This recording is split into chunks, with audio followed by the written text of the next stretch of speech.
All right, everybody. Welcome everybody to Coffee and Conversation. My name is Michael Mickey Williams Jr., one of your recovery coach here at Capital Recovery Center. As always, we like to welcome everybody. Everything we do here is we focus on multiple pathways of recovery. So everybody is welcome. First and foremost, if you know anybody or if you personally need some help with recovery support services, the number is on the screen. You can call us at any time. We have a 1-800 number, and every day, all day long, 24 hours a day, one of our recovery coaches has their own personal cell phone where you can call them no matter what time it is, and we'll be able to connect you to some type of services at any time. Just call us and let us know if you need anything. Actually, I'm on call this week. So if you call me, I'll be able to connect you to anything that you need. All right. So we're going to start a lesson today, and we're going to talk about one of these topics that I love to talk about, and it's solution-focused therapy. And a lot of times, individuals ask me, why do I like always focus on the solution? Because most of the time, we spend a lot of time talking about the problem. I already know what the problem is. I want to try to get to the answer, or what type of solution can we come up with collectively together to try to answer some of the problems that we have. And the thing that I love about solution focused therapy, it's not just for a person who suffers from some type of addiction. It's for any type of area where you might have a problem. One of the things that they were talking about in this article, it was talking about a person who was shy around certain people, but when they get around another group of people, they wasn't shy. So that's a lot of problems. We have certain things we don't understand why we one way at this time, and then at another time we're different. What I've learned about solution focused therapy is when you're not shy, it's actually comes with the answer to your problem. So the reason why you're not shy when you're around a particular person is actually the answer to the places or the area where you are shy. And a lot of people have different fears, but that was just one of them. Let me actually put the link to what we're going to go over. I'm going to put it in the comment section for anybody who would like to go over it later, just in case I don't believe we'll be able to get through all of it. So I'll put it in the comment sections, and then you can review it on your own time if you like. All right. So there we go. We got that in there. So let's see what we got here. All right. Now let me go to, I'm going to use a different one. I want to use another one. Let me use,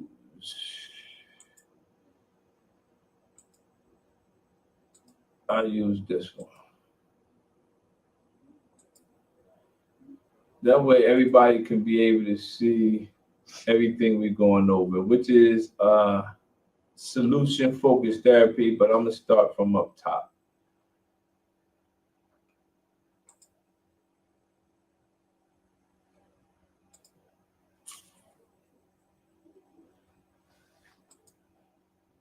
Somebody just joined. Oh, you see?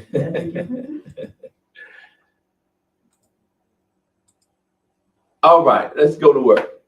So what is solution focused therapy? I hope everybody can hear me at this time.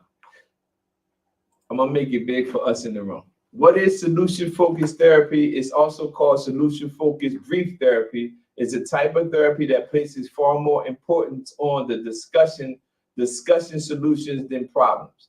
Of course, you must discuss the problem to find the solution, which is, I was just mentioning how my counselor or my mentor always used to tell me after the multiple times I came to his facility.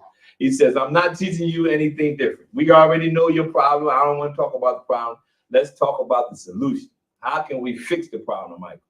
But beyond understanding what the problem is and deciding how to address it, solution-focused therapy will not dwell on every detail of the problem you are experiencing. And this is, I got to tell you, as a certified drug and alcohol counselor, when I'm doing individual sessions, sometimes clients want to talk about their problem for the whole hour.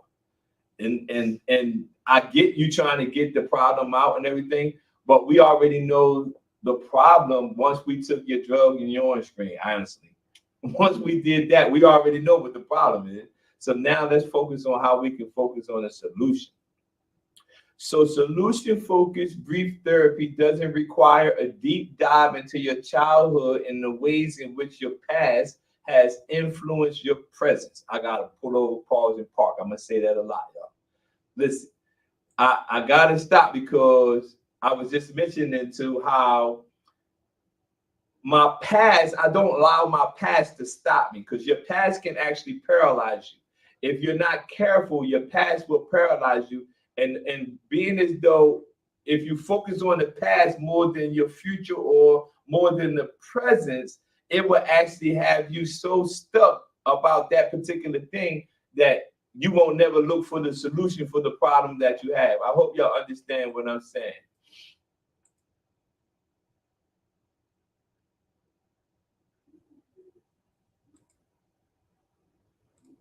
Okay. Let me turn it up a little bit for her. I think I can get, oh yeah, I can get it.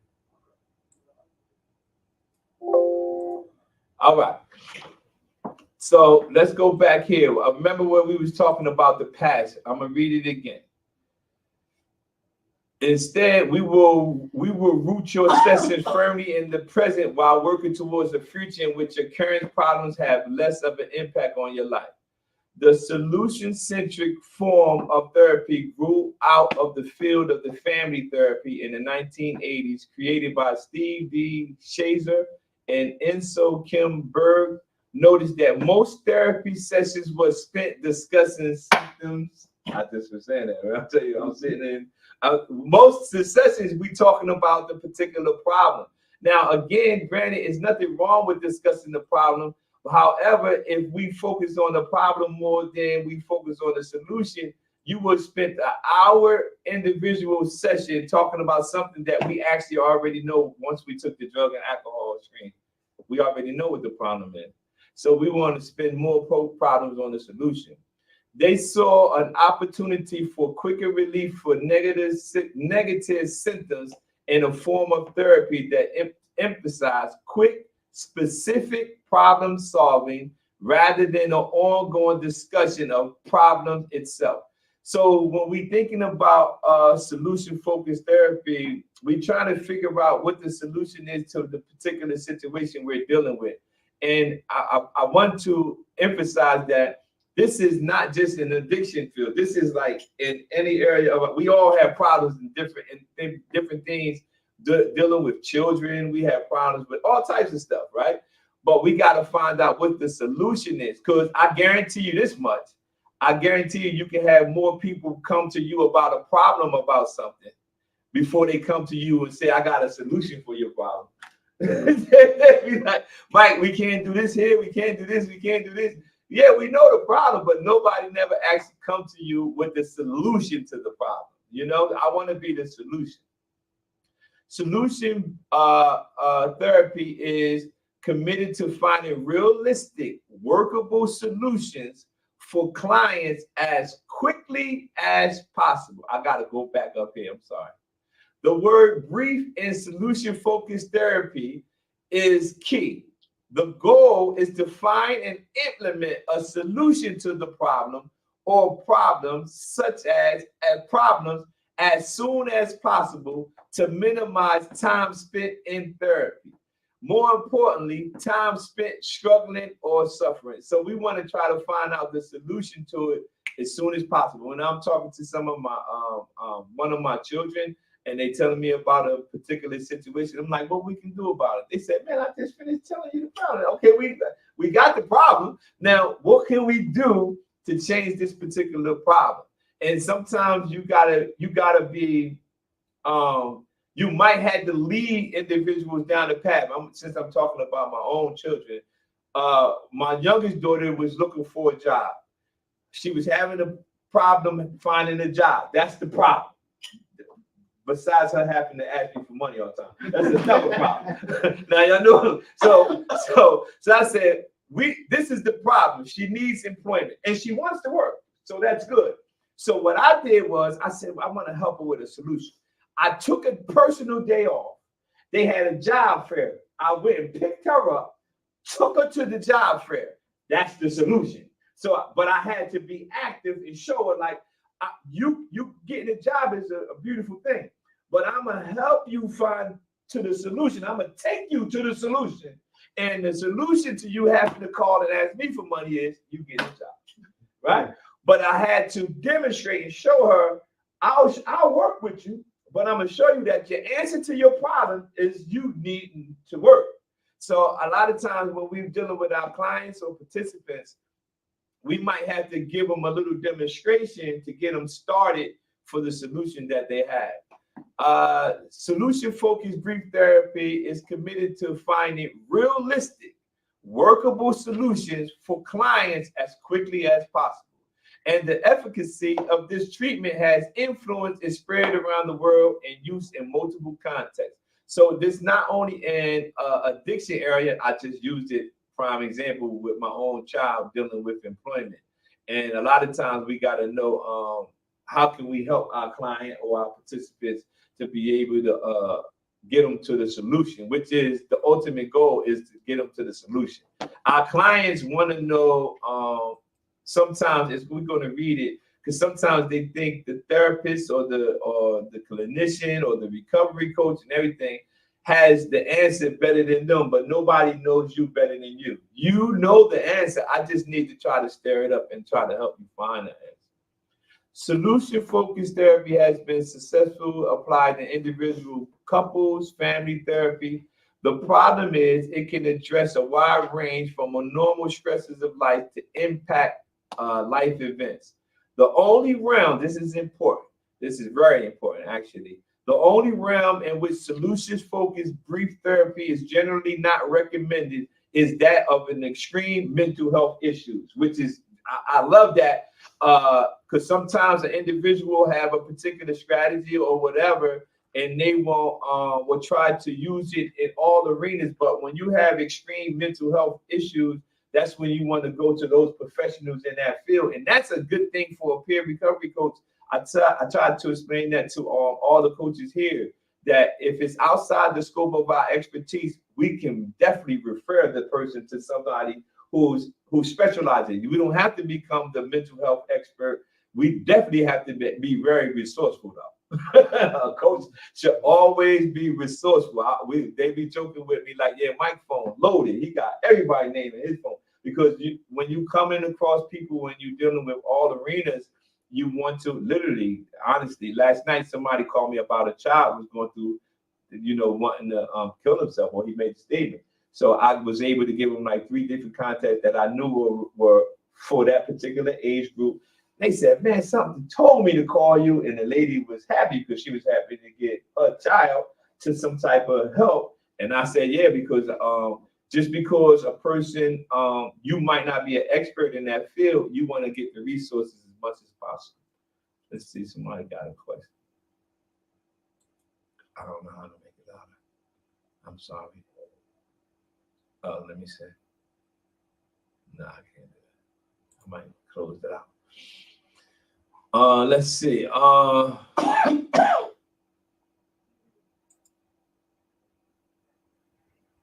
Theory beyond solution-focused approach. Let's see. The solution-focused approach is founded by these 2 doctors' idea that the solution to one's problems are typically found in an exception to the problem. Meaning the times, I was just talking about this, the times when the problem is not actively affecting the individual. This is so good to me. This approach is a logical one. To find a lasting solution to a problem, it is rational to look first at those times in which the problem lacks its useful potency. For example, if a client is struggling with excruciating, thank you, shyness, but typically has no trouble speaking to his or her coworkers, a solution-focused therapist would target the client's interaction at work as an exception to the client's usual shyness. Once the client and the therapist have discovered the exception, they will work as a team to find out how the exception is different from the client's usual experience with the problem. What that means is if the person, I was just mentioning that, if they shy over here with this group, but when they get with that group, they're not shy. So we need to find out what is it about that group that makes you comfortable. Then it doesn't make you comfortable over here. And I was saying that to Craig. I said, use as an example, a person might be shy over here because they're not getting feedback from this people, right? But over here, you talking to them and you asking them questions and everything, so they might need that to open up. And in this group, if you don't ask me nothing, I ain't saying nothing, right? But they want you to ask them. But if I never ask them, they probably like, well, we can go. I'm not going to say anything. And a lot of times, you got to find out that particular solution and see, can we let me see.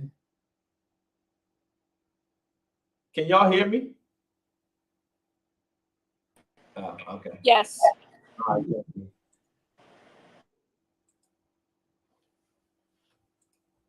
Johnny. All right, let's see. The therapist will help the client formulate a solution based on what set us exceptions or scenarios apart and aid the client in setting goals and implementing the solution. When I use the example of me going to pick up my daughter, right? I'm aiding her in the goal. Her goal is employment, right? But me picking her up, I'm aiding her in that. And what we have here, we have the ability to aid our recoveries. If they need to go like to the store to do shopping and we want to buy them groceries and they're not driving, we can pick them up. We're able to pick them up, take them to the shop, right? Pick up their groceries. We're aiding them in their recovery.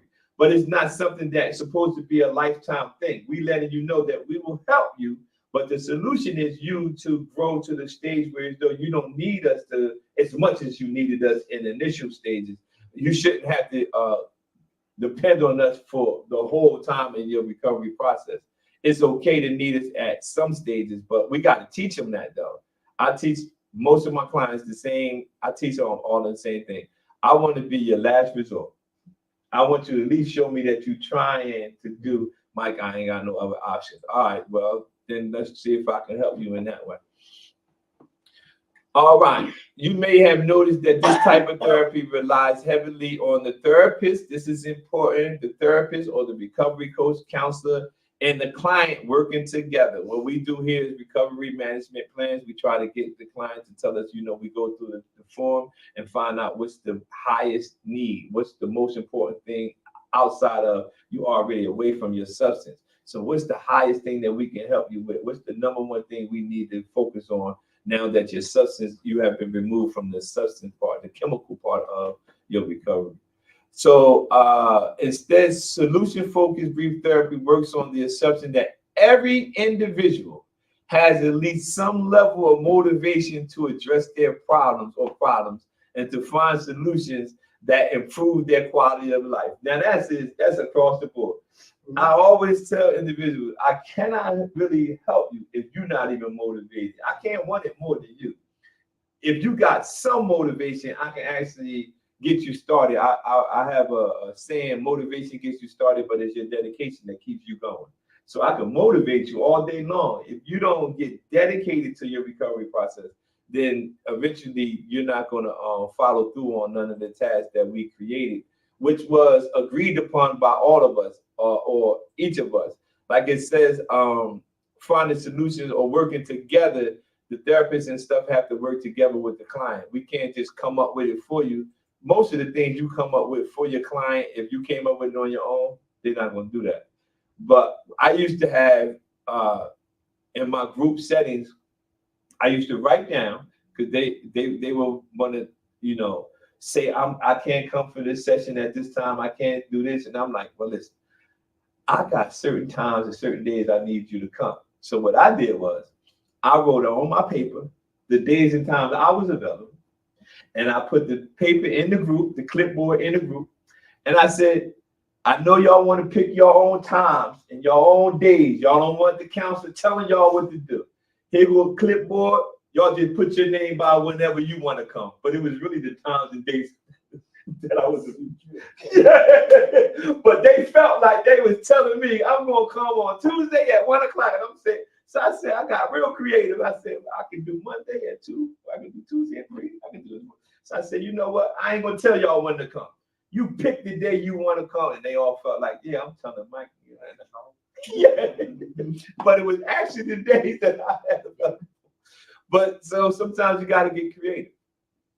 Solution focused motto.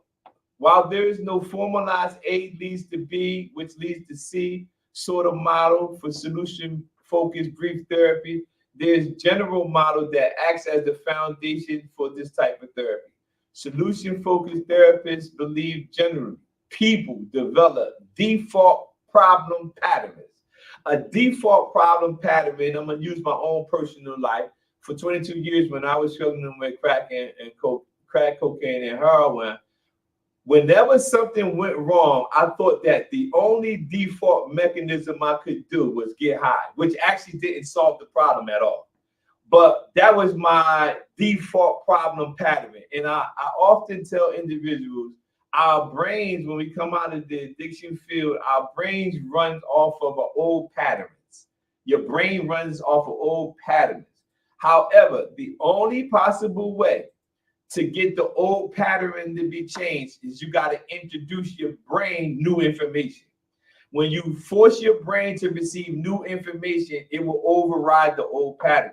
If you do not put in relapse prevention skills, new coping skills, if you have a spiritual foundation and you building on that, if you heavy with your NA or different things like that, all that new information has to go into your brain so it can override the old patterns. If not, it's going to keep functioning, and what they call on computers is called autofill. Autofill simply tries to predict you're going to use the same information you used before. So in the recovery sense, you got to feed your brain new information. Like it literally has to be like flushing out old water and putting in new water. But it has to be, there's no arrival destination. What I mean by that is this is a lifetime thing. There's no place where you say, oh, I can stop now with this. That doesn't exist. I'm sorry. There's no, I can quit now. Let's see. After this, and then I'm going to open up for any questions. Solution focused. Let me go back up here one more time. People develop default problem patterns based on their experiences as well as default solution patterns. Because sometimes the solution pattern or might be every time I get into a difficult situation, I call my mom, I call my dad. If that's your default solution pattern, you got to change those situations as well. These patterns dictates an individual's usual way of experiencing a problem, his or her usual way of coping with problems. The solution-focused model holds that focusing only on problems is not an effective way of solving them. Instead, solution-focused brief therapy targets clients' default solution patterns, elevate them for efficiency, and modifies or replace them with problem-solving approaches. And with that, we're going to stop right there on that particular one. And I'm going to open it up. If anybody got any questions, I can open it up to anybody who would like to ask any questions. Anybody out there? How everybody doing today? Good. All right. Good. I'm hanging in there, doing well. All right. I added everybody in there. I hope y'all can get something out of everything we were going over.